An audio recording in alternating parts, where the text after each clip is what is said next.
মুহররমের 10 তারিখে কি ঘটাইলেন রব্বানা হায়রে কি ঘটাইলেন রব্বানা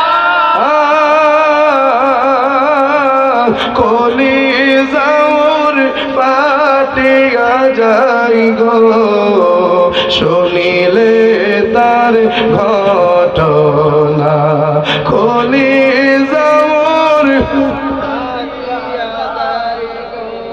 শুনিলে তার হাসান শহীদ জহরেতে হুসাইন শহীদ কারবালায় ইমাম হুসাইন শহীদ কারবালায় জয়নুল আবেদিন বন্দি গো হইল এজিদের জেলখানায় জয়নুল আবেদিন এজিদের জেলখানায় মুহররমের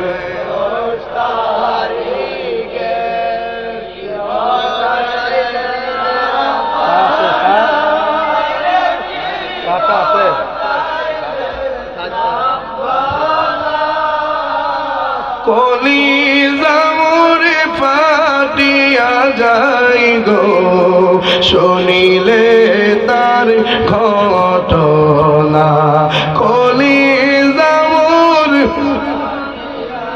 ইয়া হুসাইন শুনিলে তার কেন্দে বলে জয়নুল আবেদিন আমি ঘরে রইব না হায়রে আমি ঘরে রইব না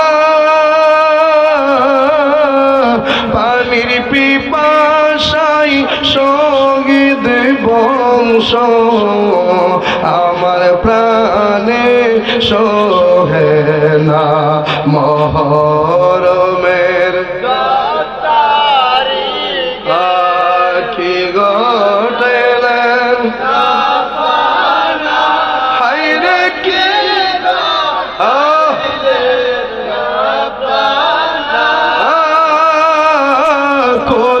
কলিজার ফাটিয়া যাই গো শুনিলে তার ঘটনা কলিজার শুনিলে তার যাওরে দুলদুল কয়রে খবর মাইজে নমর কান হায়রে মাইজে নমর না যে সব দুঃখ রইল রে মনে মদিনাতে গেলাম না যে সব দুঃখ মদিনাতে গেলাম না মুহররমের কি ঘটাইলেন হায়রে কি ঘটাইলেন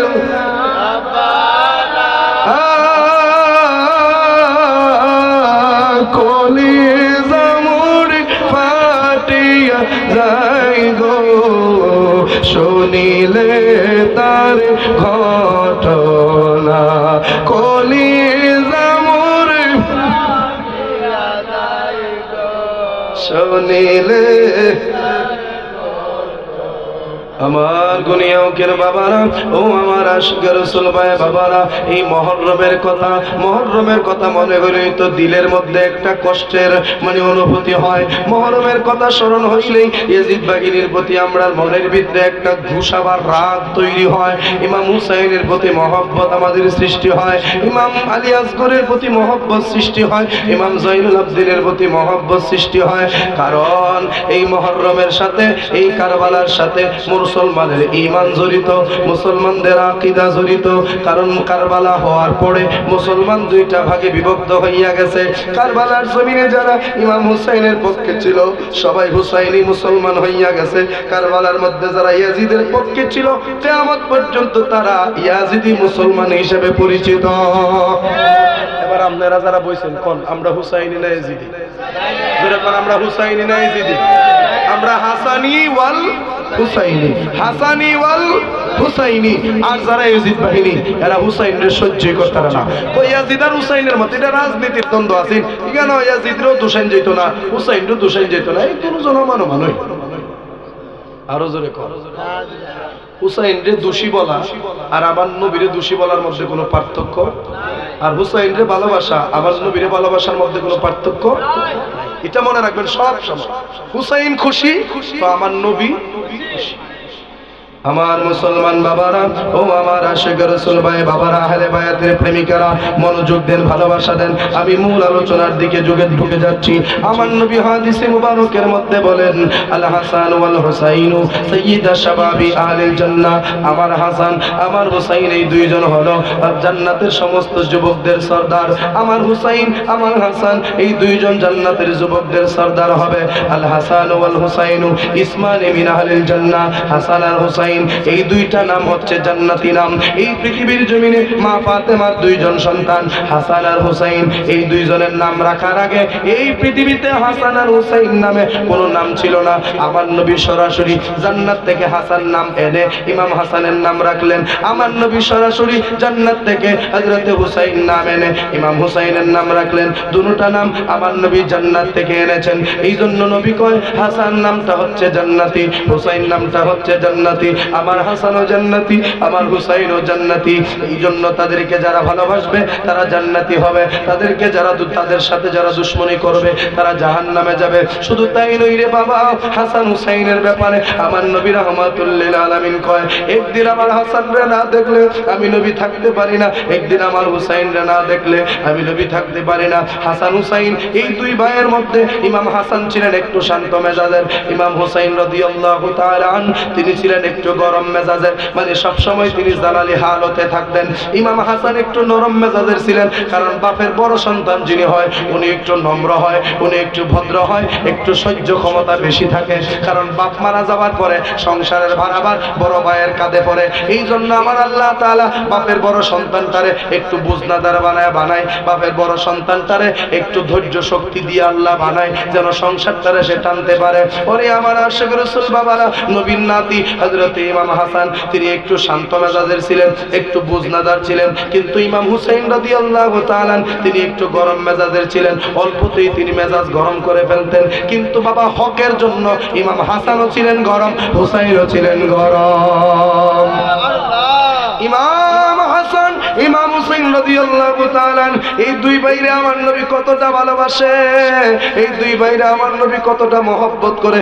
বিশেষ করে হুসাইনের ব্যাপারে হাদিসের মধ্যে এসেছে, আমার নবী রাহমাতুল লিল আলামিন মসজিদ নববীতে নামাজ পড়ার জন্য যখন মেহরাবের মধ্যে আমার নবী যখন নামাজে দাঁড়াইলেন, নামাজে দাঁড়ানোর পরে আমার নবী রুকু করলেন, রুকু করে যখন সিজদার মধ্যে আমার নবী চলে গেলেন, ইমাম হুসাইন রাদিয়াল্লাহু তাআলা হেঁটে হেঁটে হেঁটে হেঁটে দৌড়াইয়া আয়েশা আমার নবীজির গর্দান মুবারকের উপরে উঠে বসে গিয়েছেন।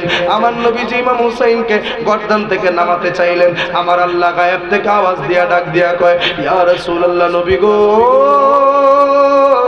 আমার হুসাইন রে আপনি গর্দান থেকে নামাবেন না, আমার হুসাইন রে আপনি গর্দান থেকে নামাবেন না। কেন নামাবেন না? কারণ হুসাইন যে আপনার গর্দানের উপরে উঠছে, এই দৃশ্যটা আমি মনিবের কাছে বড় ভালো লাগতেছে। আর জোরে, হুসাইন যে বসছে এই দৃশ্যটা আমার কাছে ভালো লাগতেছে। নবী গো, আপনি হুসাইন রে আপনার মাথা মুবারক থেকে, আপনার গর্দান মুবারক থেকে নামাইবেন না। আমার নবী কই, কেন গো আল্লাহ? কোয়া যদি হুসাইনকে আপনি নামানোর চেষ্টা করেন, যদি একটু এদিক সেদিক হইয়া যায়, আমার হুসাইন যদি আপনার গর্দান থেকে পয়রা যায়, তাহলে আমার হুসাইন ব্যথা পাবে। আমার হুসাইন ব্যথা পাইলে আমি আল্লাহ সহ্য করতে পারবো না। এই জন্য আপনি সিজদার মধ্যে আপনি পড়তে থাকুন, সুবহান রাব্বিয়াল আলা, সুবহান রাব্বিয়াল আলা, সুবহান রাব্বিয়াল আলা। আমার নবীজি তাসবিহ পড়তেছেন কিন্তু হুসাইন নামে না। আমার নবীকে আল্লাহ কখন নামাবো?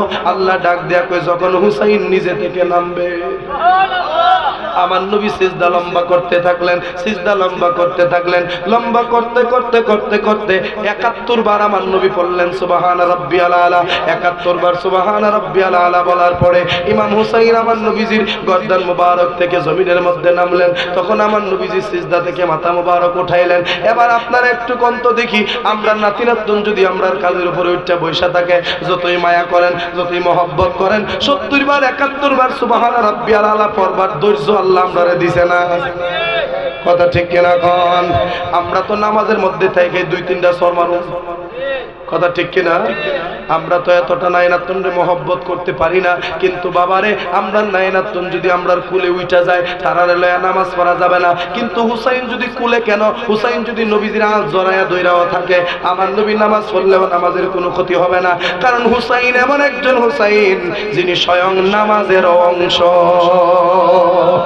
যখন আমরা নামাজের ভিতরে পড়ি আল্লাহুম্মা সাল্লি আলা মুহাম্মাদিন ওয়া আলা আলি মুহাম্মাদ কামা সাল্লাইতা আলা ইব্রাহিম ওয়া আলা আলি ইব্রাহিম ইন্নাকা হামিদুম মাজিদ আল্লাহুম্মা বারিক আলা মুহাম্মাদিন ওয়া আলা আলি মুহাম্মাদ কামা বারাকতা আলা ইব্রাহিম ওয়া আলা আলি ইব্রাহিম ইন্নাকা হামিদুম মাজিদ। আমরা এই দরুদ শরীফ যখন নামাজের ভিতরে পড়ি, তখন আমরা একটা শব্দ উচ্চারণ করি, আল্লাহুম্মা সাল্লি আলা মুহাম্মাদ ওয়া আলা আলি মুহাম্মাদ ওয়া আলা আলি। আল মানে পরিবার, পরিবার মানে হচ্ছে নবীর পরিবার। ও আল্লাহ, নবীর পরিবারের উপরে দরুদ। তো আমার নবীর পরিবারের সদস্য যারা ছিলেন, তাদের মধ্যে অন্যতম ছিলেন ৪ জন। একজন হচ্ছে শেরে খুদা মাওলা আলী, মানে মাওলা আলীকে নামাজে আমরা সালাম দেই। ২ নম্বরে ছিল মা ফাতেমা, মা ফাতেমার আমরা নামাজে সালাম দেই। ৩ নম্বরে ছিল ইমাম হাসান, ইমাম হাসান আমরা নামাজে সালাম দেই। ৪ নম্বরে ছিল হুসাইন, ইমাম হুসাইন আমরা নামাজের ভিতরে সালাম দেই। এই জন্য বাবা, হুসাইন যদি কুলের মধ্যে উঠা থাকে, নামাজের মধ্যেও যদি হুসাইন ডিস্টার্ব করে, তবুও বান্দার নামাজ ছুটবে না। কারণ ওই নামাজের ভিতরে হুসাইন রেই তো সালাম দিতেছি। ওই ইমাম হাসান, ওই ইমাম হুসাইন কারবালার উদ্দেশ্যে ইমাম হুসাইন রওনা হয়ে গেলেন। ইমাম হাসানের কাহিনীটা একটু আপনাদেরকে শোনাই। ইমাম হাসানকে একবার না দুইবার না, একবার না দুইবার না, ওই যে কুটনা বুড়ি মাইমুনা, ওই কুটনা বুড়ি মাইমুনা একবার দুইবার না, আমি একটা কিতাবের মধ্যে পেয়েছি প্রায় ১৯ বার বিষ পান করাইছে। কয়বার? ১৯ বার বিষ পান করাইছে, কিন্তু বিষের কোনো প্রতিক্রিয়া হয় নাই। ইমাম হাসান বিষের কারণে কিন্তু কাহিল হয় নাই। ২০ বারের মাথায় ইমাম হুসাইন কিন্তু বুঝতে পারছেন, ১৯ বারই হুসাইন বুঝতে পারছেন কেউ না কেউ আমারে বিষ খাওয়াচ্ছে, কিন্তু হুসাইনের কোনো অ্যাকশন হয় না। কিন্তু আল্লাহ গায়েব থেকে জানায়া দেয়, আপনারে বিষ পান করানো হয়েছে, সতর্ক থাকবেন। ইমাম হাসান কয়, আল্লাহ গো, কেউ যদি চায় আমি শহীদ হয়ে মারা যায়, এটা আমার জন্য তো সৌভাগ্য। এই জন্য শেষবারের মাথায় যখন বিষ পান করানো হলো, এক কথায় স্বেচ্ছাই ইমাম হাসান রাদিয়াল্লাহু তাআলা আমার মনিবের পক্ষ থেকে এই শহীদের দরজাটা চেয়ে নিয়ে এসেছেন। আল্লাহ গো, আর তুমি বিষের প্রতিক্রিয়া নষ্ট কইরো না, এবার আমি দুনিয়া থেকে বিদায় হতে চাই, আমার শত্রুর আশাটা আমি পূরণ করতে চাই। হযরত ইমাম হাসানের সারা শরীরের মধ্যে বিষ ছড়িয়ে গেল। ইমাম হুসাইনের বদন মুবারক ধীরে ধীরে নীল বর্ণ ধারণ করতে শুরু করলো। ইমাম হাসান রাদিয়াল্লাহু তাআলা তখন কান্নার সুরে বা ইমাম হুসাইন রাদিয়াল্লাহু তাআলা একটা ডাক দিলেন, ও ভাই হুসাইন, তুমি তো আমার চোখের পুতুলি ছিলা, তুমি আমার নয়নের মণি। হুসাইন রে, আমার নানা ভাই যে তোমারে কতটা মহব্বত করতো, সেইটা আমি হাসান ভালো করে দেখছি।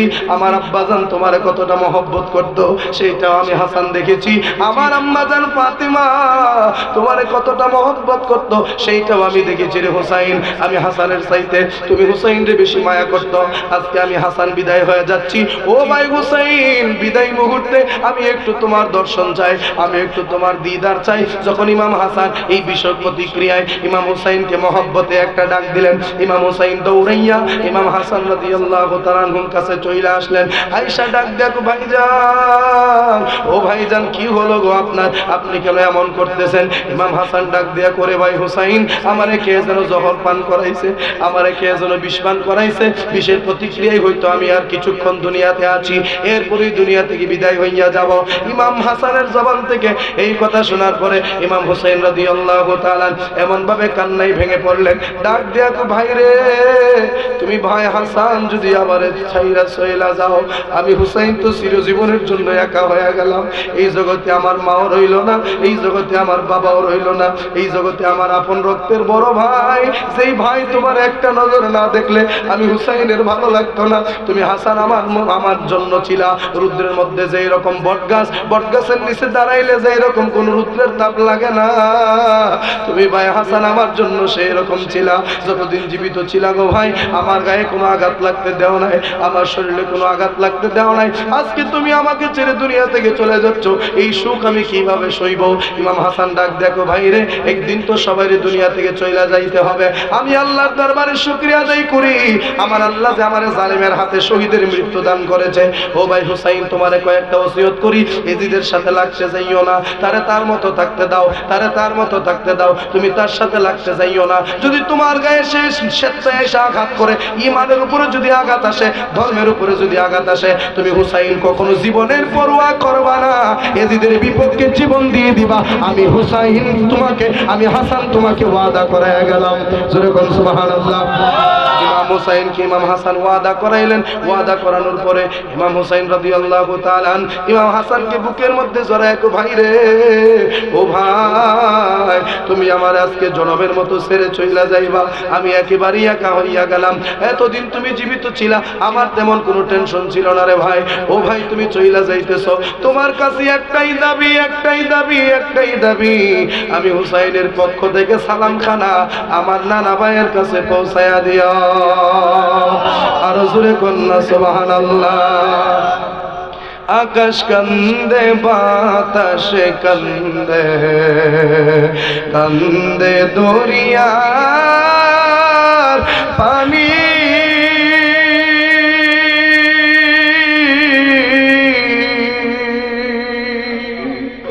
দুই পুত্র গারায়া কান্দে,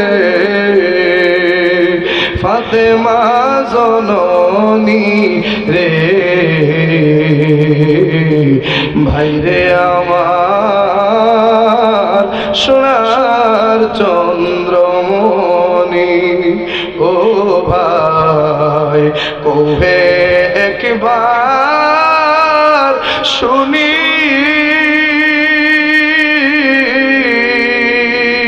কে তোমারে খাওয়াইল জহর, রসুলের পরানি রে, ভাইরে আমার সোনার চন্দ্র। আল্লাহ বলে জিবরাইল রে, ও জিবরাইল যাও না রে চলিয়া,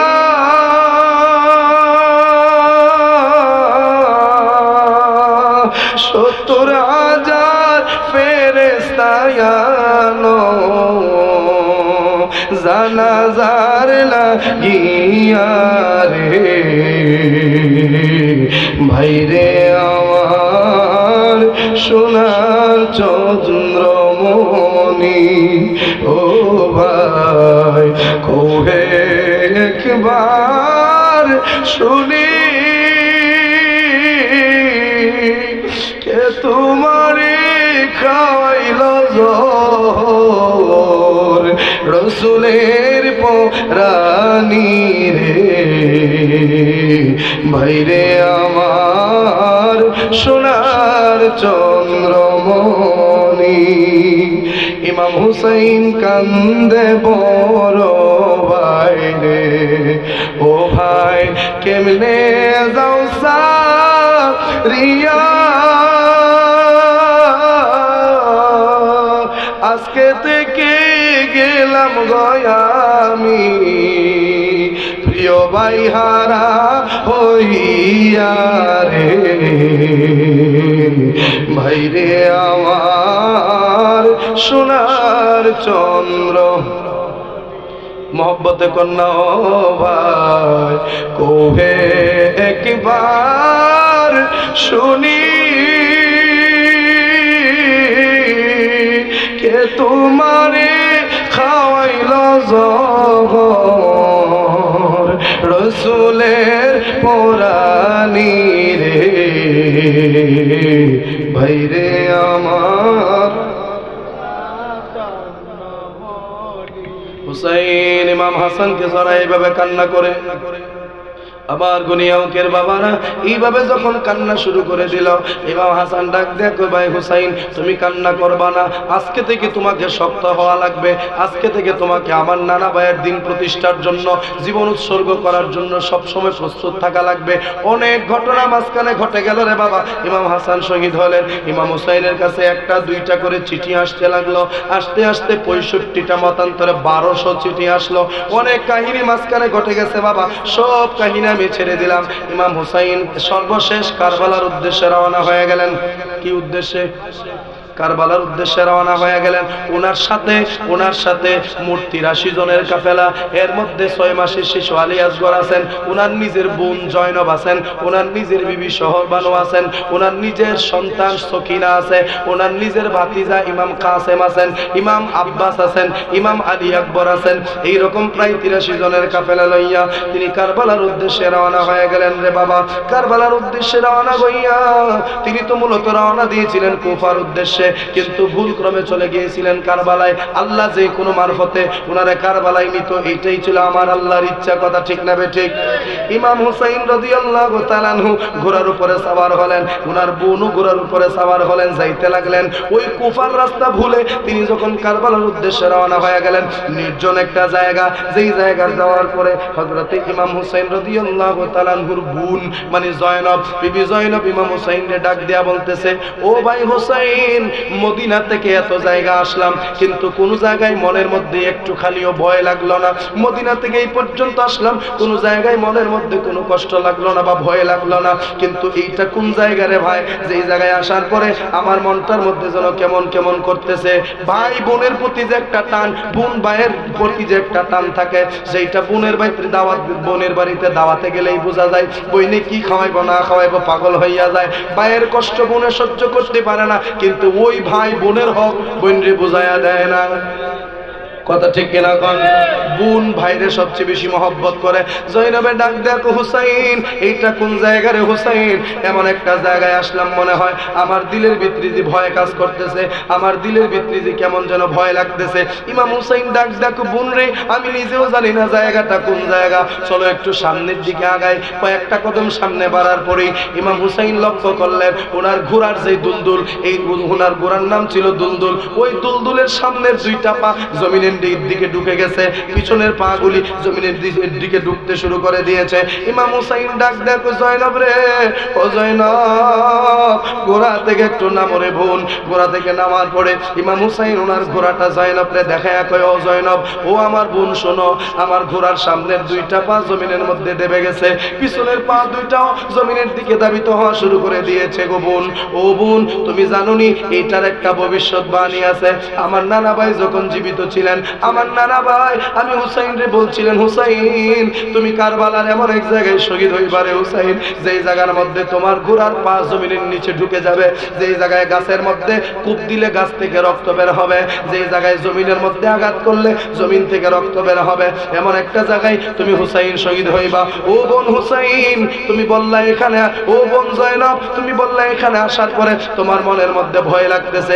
দেখো দেখো দেখো, ভয় লাগার সাথে সাথে আমার ঘোড়ার পা জমিনের নিচে ঢুকে গেছে, আমার ঘোড়ার পা গুলি জমিনের নিচে ঢুকে গেছে। সবাই ঘোড়া থেকে নামো, ঘোড়া থেকে নামো, আমার নানা ভাইয়ের ভবিষ্যৎবাণী ফলতে শুরু করছে রে, তোমরা সবাই ঘোড়া থেকে নামো। সবাই নামলেন, এক জায়গায় জড়ো হলেন, ডাক দেয়া কই আমার নানা ভাইয়ের ভবিষ্যৎবাণীর মধ্যে একটা বাণী মাত্র সত্য হলো, আরো দুইটা বাণী বাকি আছে, পরীক্ষা করার দরকার।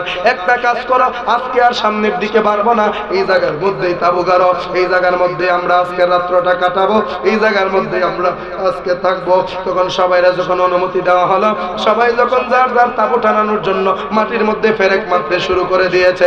মাটির মধ্যে পেরেকটা মারে আর মাটি থেকে ফিনকি দিয়া রক্ত বের হয়। আরো জোরে কন।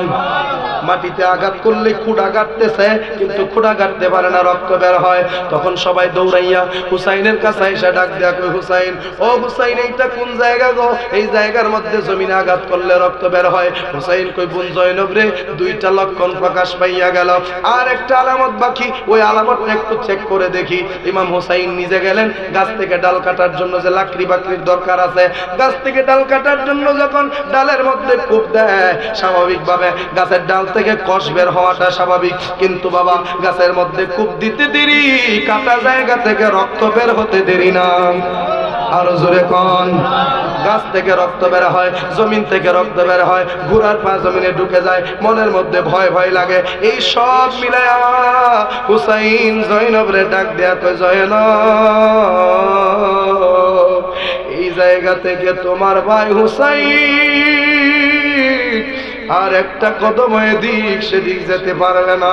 তোমার ভাই হুসাইনের জীবন এইখানের মধ্যেই বিসর্জন দেওয়া লাগবে, এই জায়গার মধ্যেই তোমার ভাই হুসাইন শাহাদত বরণ করবে, এইখান থেকে লড়া যাবে না। দেখা গেল রে বাবা তাবু টানার কিছুক্ষণের ভেতরে এজিদ বাহিনী এসে ঘেরাও করে ফেললো। এইখানেও অনেক ঘটনা ঘটলো, ছেড়ে দিলাম বাবা। আসেন কারবালা, যখন যুদ্ধ শুরু হয়ে গেল, তাবুর মধ্যে পানি নাই, একদিন, 2 দিন, 3 দিন পর্যন্ত পানি নাই, 3 দিন 4 রাত্র পানি বন্ধ করে দিয়ে এজিদ বাহিনী কেমন নিষ্ঠুর, যেই পানি পশুয়ে খায়, যেই পানি পাখিয়ে খায়, যেই পানি কত রঙের কত ঢঙ্গের আল্লাহ সৃষ্টি খায়, কিন্তু যেই নবীর বরকতে, যেই নবীর তোফাইলে সেই পানি নামক নিয়ামত আল্লাহ আমাদেরকে দান করেছেন, ওই নবীর আওলাদের জন্য পানি বন্ধ করে দিয়েছে। যারা নবীর আওলাদের জন্য পানি বন্ধ করে দিয়েছে, খোদার কসম তাদের জন্য হাউজে কাউসারের পানিও বন্ধ। কথা ঠিক না বেটে? ফোরাতের পানি যারা বন্ধ করছে তাদের জন্য হাউজে কাউসারের পানিও বন্ধ।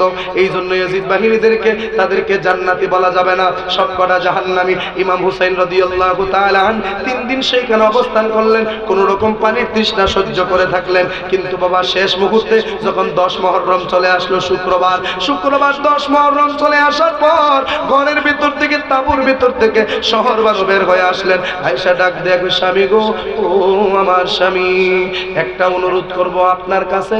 ও কি অনুরোধ? আমরা আজকে 3 দিন ধইরা পানির তৃষ্ণায় তৃষ্ণার্ত, আমরা বড় মানুষ, আমরা না ওই মোটামুটি সহ্য করে আছি। আমি 3 দিন পানি না পাওয়ার কারণে আমার বুকের দুধ পর্যন্ত শুকায়া গেছে, তাঁবুর ভিতরের সমস্ত পানি শুকায়া গেছে, আমার তাঁবুর মধ্যে একটুকু পানি নাই, কারো তাঁবুর মধ্যেও কোনো পানির চিহ্ন নাই। আমার 6 মাসের দুধের শিশু আলিয়াসগর পানির তৃষ্ণায় কাতর হইয়া জবানটা বন্ধ হয়ে গেছে। আমার আলিয়াসগর কান্না করতে পারে না, গলা দিয়া কোনো আওয়াজ আসে না, শুধুমাত্র একটা ওই রকম একটা আওয়াজ আসে, ফের ফের ফের ফের এরকম একটা আওয়াজ গলা দিয়ে আসে, আর কোনো আওয়াজ আসে না। আমার আলিয়াসগর কানতেও পারে না, তৃষ্ণায় একদম জিহ্বা কলিজা দুটোটাই শুকায়া গেছে। স্বামী গো, আপনার কাছে আমার একটা অনুরোধ, জান্না গো, আমার আলিয়াসগর রে একটু জান্না, একটু পানির ব্যবস্থা করেন না আমার আলিয়াসগরের জন্য, আমার আলিয়াসগরের জন্য একটু পানি দেন না। ইমাম হুসাইন তখন ডাক দেয়া কয়, শহর বানু রে, ও শহর বানু, এজিদ বাহিনী সম্পর্কে তো তুমি জানো না।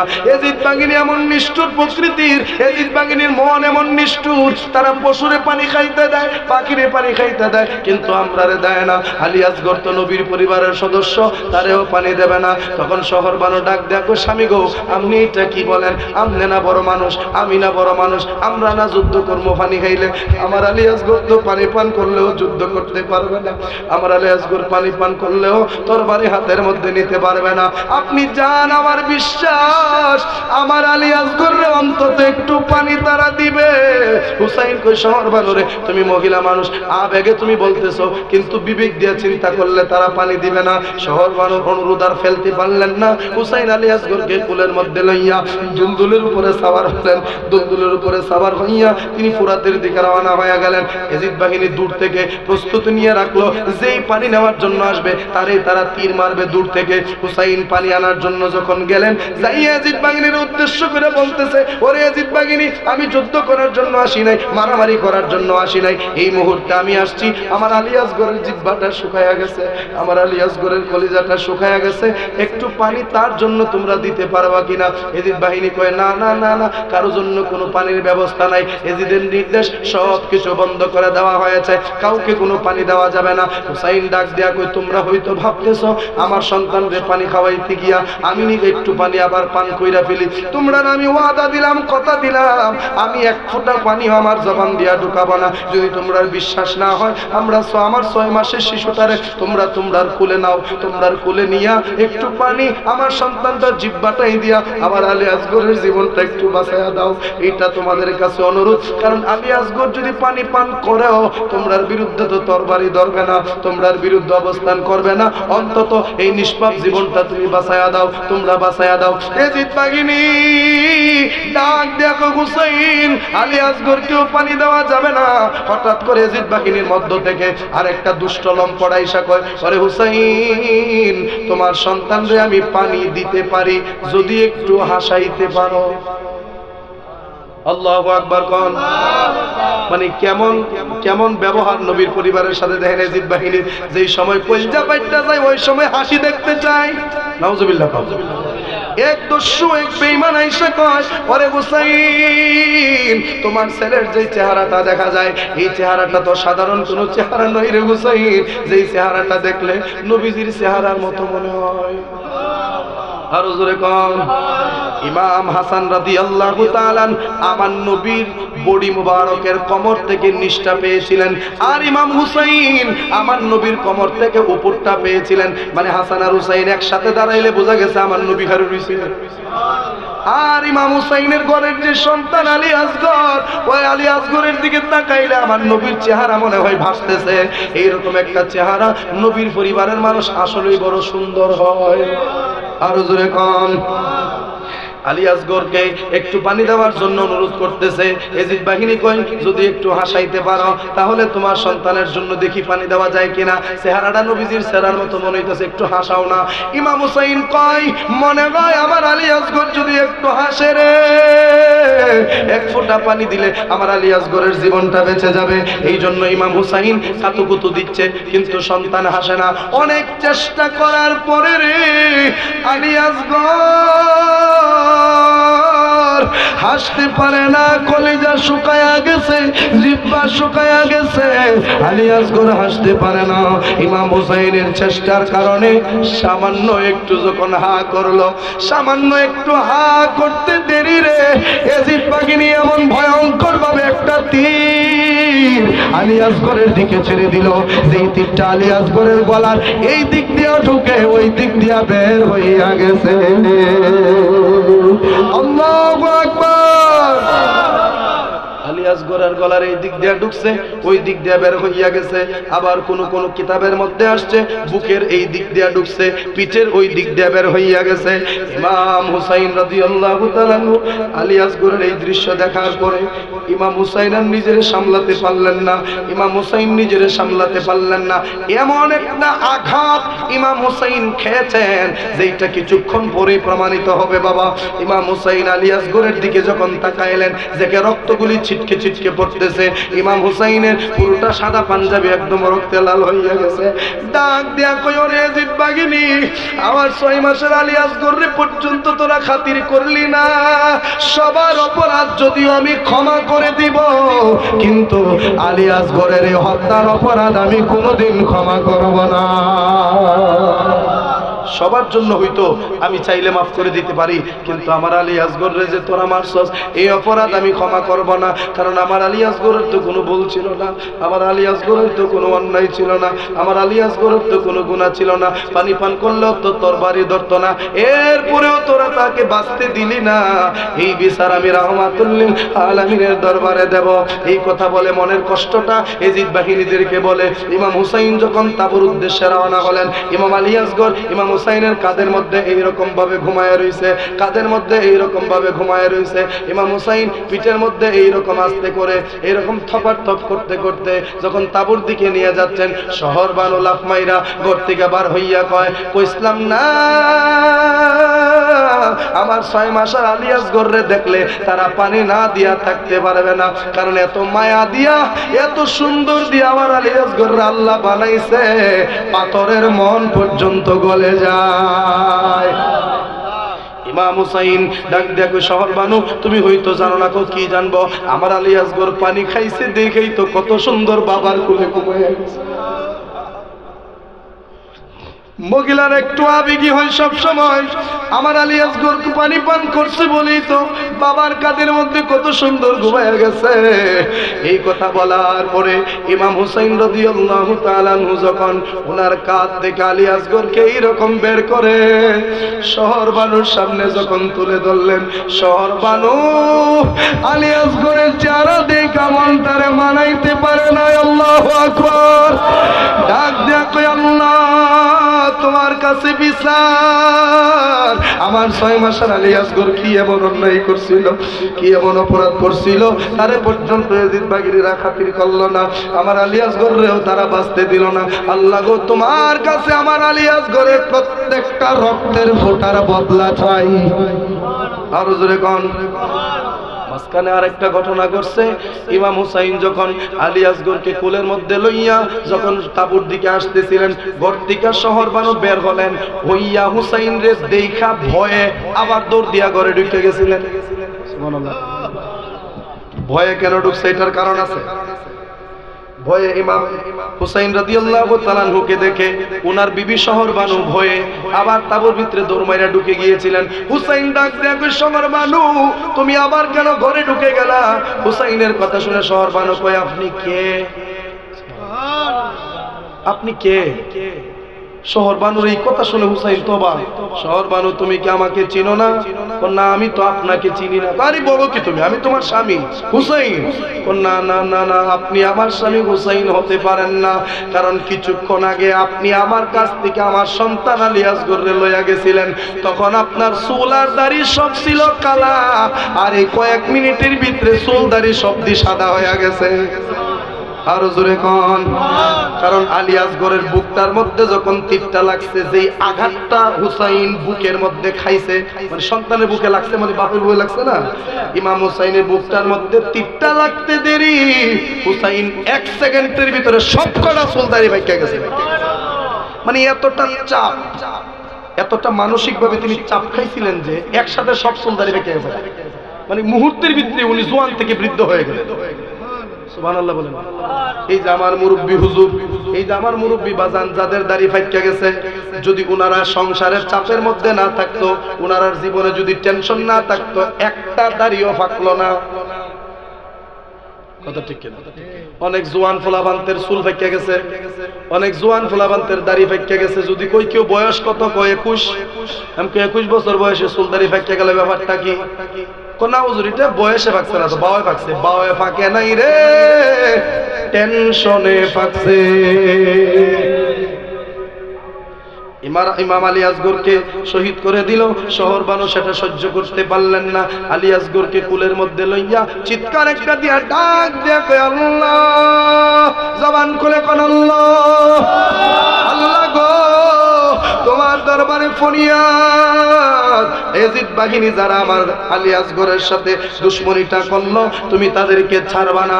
আর আমার আলী আসগরতে শরীর থেকে যতটা রক্তের ফোঁটা জ্বললো, প্রত্যেকটা রক্তের ফোঁটার বিনিময়ে আমার নবীজির কোটি কোটি উম্মতকে তোমার জান্নাতে দেওয়া লাগবে। ওনারা শহীদ হয়েছে, আমরা মুক্তি দিবার লেগে জোরে কন্যা।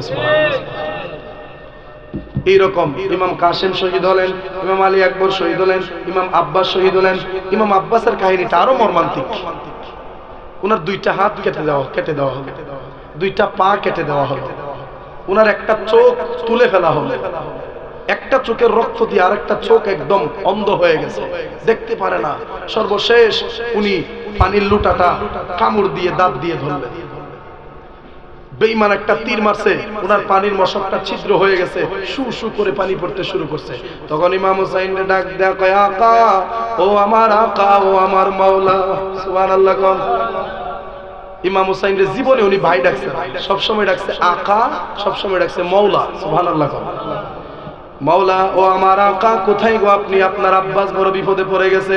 ইমাম আব্বাসের আওয়াজ শুনে হুসাইন দৌড় মাইরা যায়। ইমাম আব্বাসের একটা হাত নাই, ডান হাতও নাই, বাম হাতও নাই, ডান পাও নাই, বাম পাও নাই, একটা চক্ষু নাই, অপর চক্ষু রক্তের কারণে বন্ধ হয়ে গেছে, দেখতে পারে না। হুসাইন রেখো ভাই হুসাইন, আমার চোখ থেকে রক্তটা একটু সরাইয়া দাও না, একটা নজর তোমারে দেখতে চাই। আর ওই দিক দিয়ে শহর বানু জয়নব এবং সকিনা তারা পানির জন্য অপেক্ষা করতেছিলেন। ইমাম আব্বাসকে পানির জন্য পাঠিয়েছিলেন, সবাই পানির জন্য অপেক্ষা করতেছিলেন। আর সবাই তাঁবুর ভিতরে গাইতে শুরু করে দিয়েছিলেন, আমার বাহিনী আয়ে রে ফোরাতের পানি লয়া, সরবানো দক্ষিণী কান্দে পন্ত পানে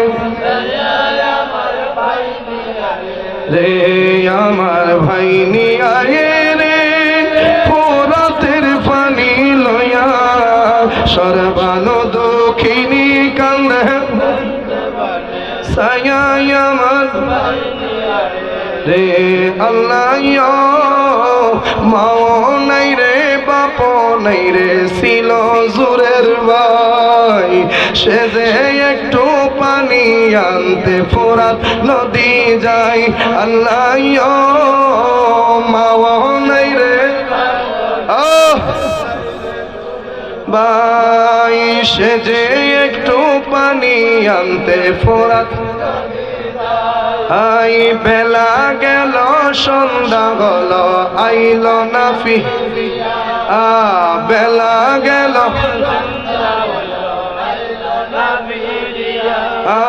দক্ষিণের জাদু বাসাই বলো কে খাওয়াইয়া, আমার ভাইনি আয়ে রে, আমার ভাইনি লয়া, সর্বানু দক্ষিণী কান্দে পন্ত পানে ছায়া, আমার মহব্বতে কোন আল্লাহু আকবার। ইমাম আব্বাস শহীদ হলো, ইমাম কাস, এটা অনেক লম্বা ওয়াজ, এটা আপনারা জানেন। যদি কারবালার ওয়াজ শুরু থেকে শুরু করি তাহলে কারবালা পর্যন্ত আইতে আইতে 2 রাত লাগবে।